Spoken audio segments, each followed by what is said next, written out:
For nearly 3 centuries, numerous tribes and empires sought to subjugate the Arabian Peninsula. During that relentless conflict for power, the House of Saud was defeated, expelled from their homeland, and essentially hinged on the brink of annihilation. Yet, fueled by religious fervor, the Saudis eventually bested their rivals and established the modern Kingdom of Saudi Arabia. I'm your host Shirvan, and welcome to Caspian Report. If you enjoy our work and you want to see more original content, consider supporting us on patreon.com/Caspian Report. Located at the center of the Arabian Peninsula, the Najd region is a vast body of sand that consists of arid valleys. Historically, there was little of importance here, and so conquerors, merchants, and travelers mostly stayed away from this seemingly obscure place. It wasn't until the 16th century that Najd gained the attention of major powers.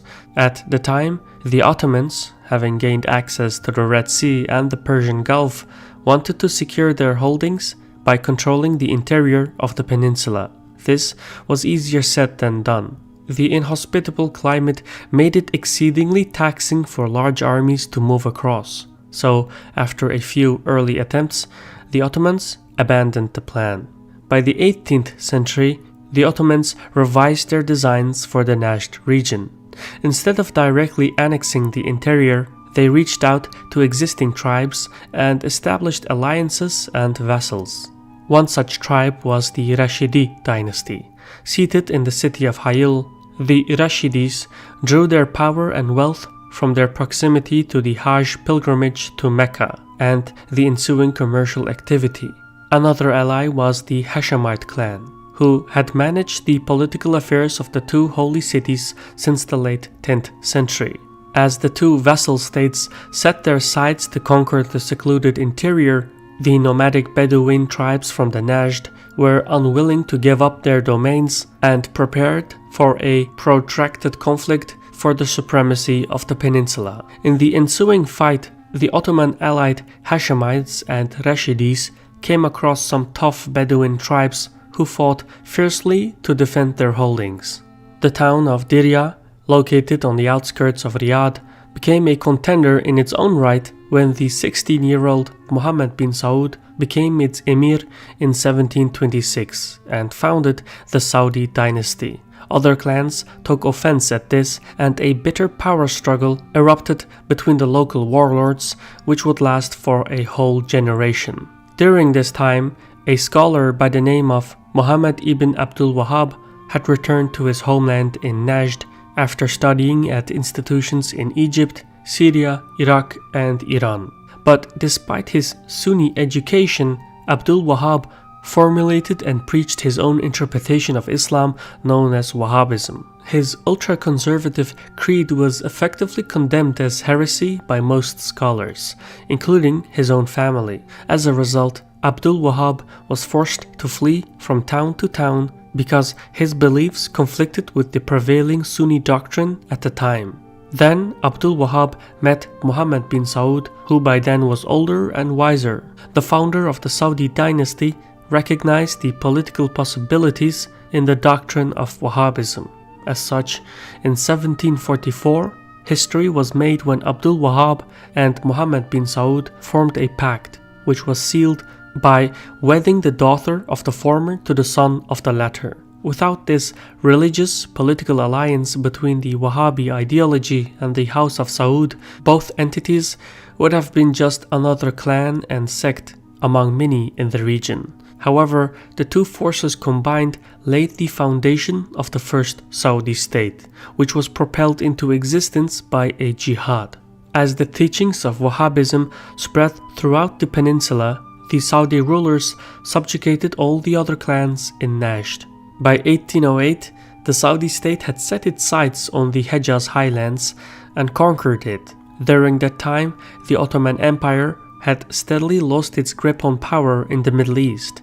In fact, they had lost control over Egypt to the very viceroy who had been tasked to confront the Saudi Wahhabi coalition. Being acquainted with the Saudi tactics, the new leadership in Egypt sent a military contingent to retake the Hejaz highlands from the Saudis. After 7 years of fighting, in 1818, the Egyptian expedition prevailed and decimated the Saudi state. Immediately after the conflict, the Egyptian leadership ceded de facto authority to the local Hashemite clan. This gave the Saudis precious time to regroup their numbers. 6 years later, in 1824, Turki bin Abdullah bin Muhammad, the grandson of Muhammad bin Saud, returned for another round of hostilities. He seized control of Riyadh, made it his capital, and proclaimed the second Saudi state. This second realm, however, was smaller and more divided than its previous incarnation.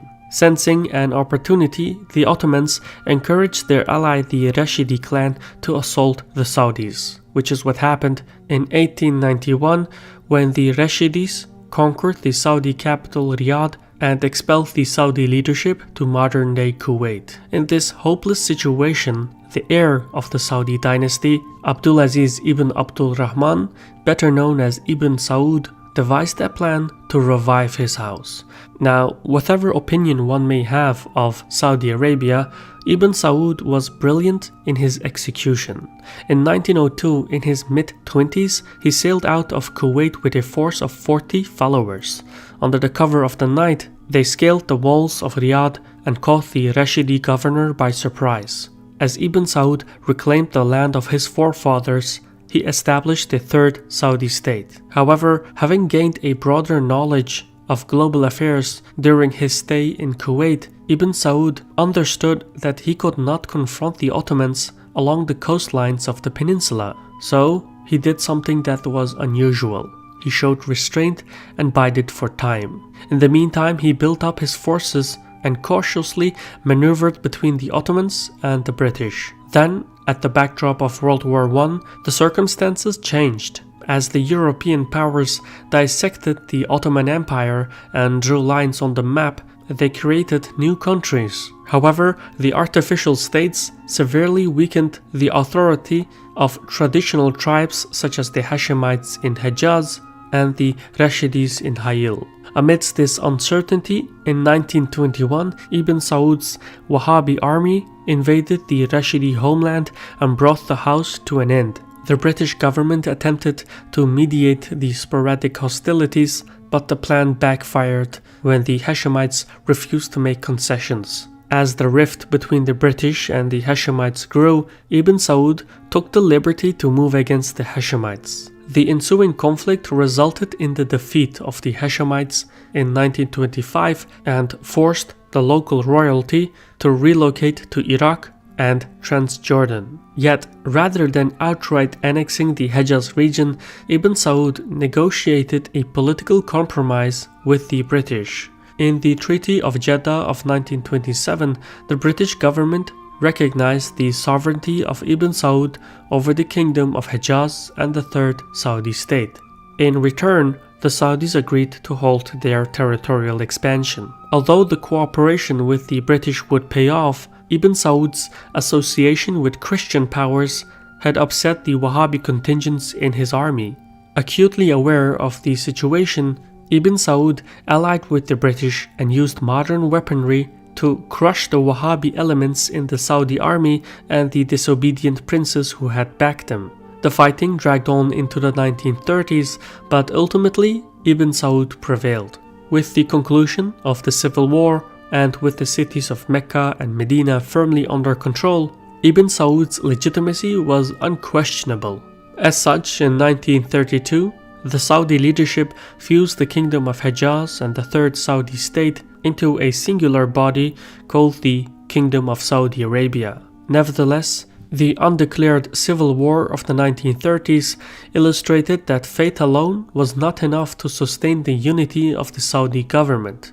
To appease the Wahhabi clergy, Ibn Saud enacted strict laws and banned Western practices. He also married 22 wives and fathered 45 sons as a means to forge a lasting legitimate dynasty. Still, it wasn't enough. The Saudi state had failed twice before, so to construct a new nation that could stand the test of time, the government needed a steady stream of income, which is exactly what was brought to life by the discovery of oil in the country in 1938. Ibn Saud passed away in 1953, and in the next decades, his heirs took over the monarchy. Saudi Arabia climbed the ranks as a leading producer of crude oil. The wealth that was brought by oil came just in time. Across the Red Sea in Egypt, Gamal Abdel Nasser had seized power, and his transnational beliefs captured the imagination of the Arab societies. For the Saudis, it was a threat to their very existence. As such, a series of conflicts divided the Arab world in two camps. Egypt, led by Nasser and backed by the Soviet Union, espoused for secularism, nationalism, socialism, and pan-Arabism, which gained traction in Libya, Algeria, Tunisia, Sudan, Iraq, and Syria. On the other side of the fence was Saudi Arabia, which enjoyed the backing of the United States and encouraged more traditional principles with religious values. These ideas gained ground in Jordan, Morocco, Bahrain, Oman, etc. To eclipse their rivals, the Saudis provided a safe haven for Salafi intellectuals from Egypt, who were being cracked down by Nasser's government. However, in doing so, the Wahhabi doctrine imported many Salafi ideas and changed from within. From the 1970s onwards, as the Saudi monarchs embraced Salafi pan-Islamism, the Saudi educational curriculum and the Wahhabi ideology took a more fundamentalist attitude, the effects of which are all too clear in the present. But more on this topic in a separate report. I've been your host Shirvan from Caspian Report. Credit goes to our top contributors on Patreon for making this report possible. If you want to aid our objective to remain independent, please consider joining our community on patreon.com/CaspianReport. There's also a link to PayPal below. Either way, all the funds help to keep us self-sustained. For now, thank you for your patience and Sarol.